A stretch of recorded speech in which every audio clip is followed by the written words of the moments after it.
We just concluded the month of March, and we all know that the month of March is a very seminal month for the North Carolina National Guard. We celebrated our 352nd birthday in the month of March as well, after we came out of the Carolina Charter.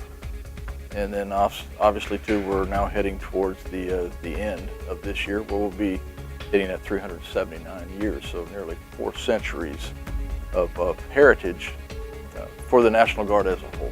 It's absolutely fundamental, I think, that every member of our Always Ready team just has at least an understanding as to where we came from. I think it's absolutely critical to the pride and the esprit de corps that we have as an organization. One, to just simply realize that we're a very, very old, very mature military organization. I mean, we're older than the parent services of the National Guard. In this case, I'm talking about we're older than our Army, we're older than our Air Force, but our Army, if you think about it, came from the foundations of the National Guard.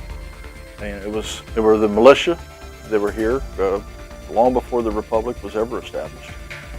That of course pledged their mutual support and mutual assistance to securing neighbors, villages, the colonies in their very early days, and then of course as some of them became Minutemen, were obviously very crucial to defending our colonies during the Revolutionary War. And it was those Minutemen and some of the militia that answered that call, that fired that very first, that famous shot that was heard around the world, you know, on the Lexington Greens, subsequently on the bridge at Concord, and then all along the battle road as the British were trying to find their way back to their base.